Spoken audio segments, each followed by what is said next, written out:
il est de retour des enfers. Après les dépressions, les problèmes psychologiques, tout ce qu'on a raconté sur lui, il est de retour des enfers. KS Bloom vient de sortir son nouveau titre intitulé « Ne dis pas un mot ». Dis pas un mot. Dis pas un mot, près du l'oreille. Je sais ce que tu me diras. Petit protégé de beaucoup de pasteurs. Il était pour certains pasteurs celui qui était censé rassembler la jeunesse francophone. Celui qui était censé fédérer tous les jeunes autour du gospel. KS Bloom, que Dieu te bénisse pour gagner les filles, gagner les garçons, gagner les filles, gagner les garçons, qui est 1000 KS Bloom, 2000 KS Bloom. Pour les gens qui sont compliqués à l'église, j'ai fait un culte, je vais expliquer, je dis, les jeunes là, ils ont leurs cheveux comme ça, mais vous les laissez tranquilles, vous les laissez tranquilles. Il était partout, dans toutes les playlists, chrétiens comme non chrétiens. Il faut savoir que notre département de jeunes, la dernière fois on a vu ce qu'on appelle les Bloom. Bloom. Le département on appelle Bloom, floraison, Bloom.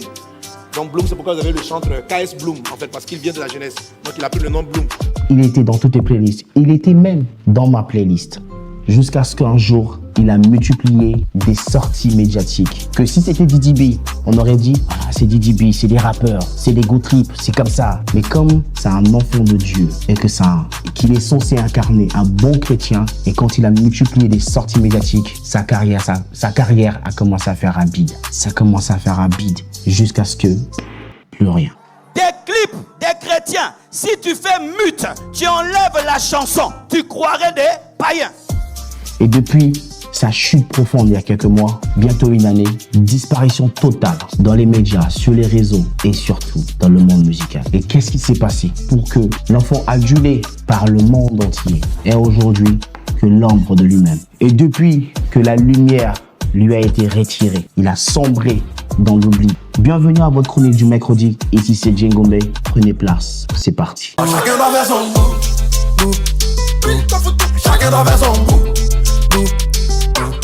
Chacun doit faire son bout. Souleymane Kader, connu sous le nom de KS Bloom, est un artiste gospel ivoirien, originaire de Yopougon, en Côte d'Ivoire. Il s'est imposé sur la scène musicale africaine en mêlant rap, gospel et rythme urbain, devenant l'un des pionniers du gospel rap Afrique francophone. Sa carrière a connu des hauts, notamment des récompenses prestigieuses comme le prix Mute d'Or en 2022, mais aussi plusieurs controverses ayant terni son image auprès d'une partie du public. KS Bloom a commencé sa carrière musicale gospel en 2018, lorsqu'il s'est lancé officiellement sous ce nom de scène après sa conversion chrétienne. De là, il enchaîne des hits et des tournées. Il devient une machine à hits et à succès, succès après succès, au point que dans les églises, on l'adule. Vous savez, quand on dit, il y a une phrase, je ne sais plus comment on l'a dit exactement, mais quand on dit que quand Dieu vous bénit, le diable, aussitôt il est jaloux. Et quand tu es le préféré de Dieu, sache que le diable, il est contre toi. Et ça, c'est ce que KS Bloom a peut-être expérimenté. La bénédiction, la gloire, la montée, le succès, la lumière. Papa est là, je veux pas y jouer. Et comme tous ceux qui montent doivent descendre un jour, voyant les conséquences de sa chute. C'est à cause d'une chanson que son monde a chaviré. Les scandales sur sa vie, les rumeurs de son impudicité, son admiration pour DJ Arafat, dont la chanson Léo Sama lui est dédiée, c'est parti dans tous les sens jusqu'à ce que ses fans lui tournent le dos et les portes des églises lui sont fermées. Il devient le chrétien qu'on rejette, faute de ne pas être très suffisamment chrétien. Je ne vais pas faire le procès de KS Bloom. Je ne vais pas faire son jugement. Je suis pas, vous voyez qui. Mais je pense je sais qu'il y a beaucoup de scandales, beaucoup de spéculations, beaucoup de choses. Et lui-même aussi, certaines de ces choses, il a accepté, il a avoué, il les a dit dans les interviews. Comme sur le fétichisme, sur le maraboutage, sur les pratiques qu'il a eu à faire avant sa conversion, l'impudicité, la chasteté qu'il nous proclamait, mais qu'il n'était pas. Tout ça, il a dit, mais quelque part, vous savez, on est juste humain. On en fait deux fois un peu trop. Deux fois les chrétiens aussi en fassent un peu trop. Voilà, les chrétiens en font un peu trop, on dit. Les chrétiens en font un peu trop. Mais on est humain. Il faut savoir reconnaître. Et peut-être qu'à mon avis, la reconnaissance ou la conscience de KS Bloom ou son orgueil, comme on dit, certains disent de lui qu'il est orgueilleux, a pris le dessus sur lui et a précipité sa chute. Moi, je vais vous dire, je n'ai rien à envier C'est mon artiste, je l'ai aimé. J'ai fait ça comme ça. Tu enlèves cette chanson de mon répertoire, ça n'enlève rien à ma carrière, frère. J'ai fait parce que j'ai aimé Arafat. Vous comprenez? Et donc, non, il finit, vas-y. Aujourd'hui, là, j'ai tenu à venir ici. Il n'y a aucun problème. Que tous les Ivoiriens comprennent. Oui, vas-y. Moi, je suis un commando de Jésus. Je vis pour Jésus. Je sais d'où Jésus m'a attiré pour m'emmener ici. C'est pas Arafat qui a fait ma carrière. J'aime Arafat. Et j'ai rien à lui envier. Léo, ça m'a jolly, monsieur. Léo, ça m'a jolly, monsieur. Donc je disais, qu'est-ce que tu expliquais dans la chanson? Qu'est-ce que tu as expliqué dans la chanson dit tout. C'est le parcours d'Arafat. Ouais. Et pour vous dire, j'ai eu peur même de sortir la chanson. Pourquoi? Parce que je vais parler que d'Arafat dans la chanson jusqu'au bout. Mon équipe, pendant la séance studio, me demandait, parce qu'ils écoutent, le son est chic. Mais je suis un artiste chrétien, frère. Tu vois? Arafat, on sait qu'il n'était pas plongé dans la religion. Vous voyez? Tu mettais en exergue son côté bad boy, c'est ça? Non, je parlais de lui. Je disais qu'il était fort, qu'il avait les filles à ses pieds, qu'il était boycotté. Je raconte son histoire. Et qu'il s'est relevé, il a organisé ses concerts, il a fait ceci. Il devait vivre plus longtemps que ça, mais il est parti tôt. Nous avons écouté la chanson William Mémoire, comme toujours. Nous avons écouté la chanson Léo Sama. Au vu de ce qu'il a dit lui-même, KS Bloom, je vous mets un extrait de ce qu'il a dit sur cette chanson sur les réseaux, sur YouTube. Lui-même, KS Bloom, a mal interprété ses propos et l'explication de cette chanson.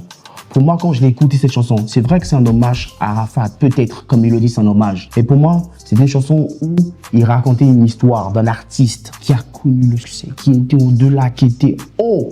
Au-dessus, c'était le soleil, qui était tellement haut, mais qui est parti. Il est parti sans s'y attendre. Il est parti sans notification, on va dire. Il est parti comme ça. Plouf. Et lui, dans cette chanson-là, il voulait juste, pour moi, ce que j'ai compris, c'est qu'il voulait expliquer que, oui, on peut avoir tout aujourd'hui. Cette vie-là, c'est pas celle qui compte. C'est celle qui compte, c'est celle d'après. C'est celle d'après, c'est le message, l'évangile de Jésus, la vie après la mort. C'est celle-là qui compte. Celle-ci-là, on peut avoir le succès, on peut être Elon Musk. Mais si on meurt pour se retrouver de l'autre côté, aux enfers, ça en vaut pas la peine. La gloire est éphémère. Tout ça, ça va nous laisser. N'oublions pas l'essentiel. Je trouve qu'il n'a pas bien expliqué ça, qu'il voulait faire passer un message pour dire que vanité de vanité, tout est vanité. Et que courir après la gloire n'est pas forcément nécessaire. La meilleure des gloires, c'est courir envers Jésus. Il a dit ça dans le clip, il a mis des petits messages, mais sauf que le monde entier était déjà focalisé sur ses sorties médiatiques, sur ses propos, ses conflits avec les producteurs par rapport au spectacle, son orgueil personnel, son entourage, encore ses sorties médiatiques. Tout le monde se dit que bah oui, lui là, au fond, c'était pas un vrai chrétien.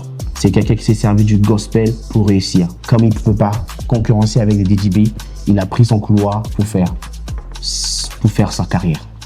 Je fais une petite sortie, tout le monde fait les sorties. Personne ne parle. Dès que KS Bloom parle net, toute la toile est sur moi. Et en 8 ans de carrière, il en a que 8. 8 ans de carrière. Il a sorti des morceaux qu'aujourd'hui, qu'on peut considérer comme des classiques. Je suis son enfant. Papa est là, je peux pas y jouer. Comme des classiques. Mais malheureusement, bizarrement, William, depuis sa chute, même ses musiques ne sont plus jouées. Je les entends plus, William. Toi, tu les entends, toi? J'entends plus KS Bloom. C'est comme s'il a été effacé de l'histoire. Oh la miséricorde, ah sa miséricorde. Oh la miséricorde, ah sa miséricorde. Dis pas un mot, près juste l'oreille. Je sais ce que tu me diras. Il y a un mot qu'on va transmettre quand ce sera passé à KS Bloom. Pour ceux qui suivront l'émission, qui pourront le transmettre, le transférer ou envoyer ça, un message personnel de la part de la chronique de Jay. Courage, parce que le gospel a besoin de toi. Faut pas lâcher, le gospel a besoin de toi. Tu es l'image de beaucoup de jeunes qui ont suivi, qui te suivent et qui reconnaissent. Et ça, c'est bien la grandeur d'un artiste qui reconnaît, surtout d'un chrétien, un enfant de Dieu, qui reconnaît ses faiblesses, qui reconnaît qu'il a, on va le dire comme ça, qu'il a déconné. Mais qui s'en éloigne pas, qui ne s'éloigne pas de la maison de Dieu et qui ne s'éloigne pas de sa face. Voilà. Voilà, c'est tout pour ta chronique sur KS Bloom et sur son retour des enfers à mercredi prochain. Chacun doit faire son bout. Chacun doit faire son bout.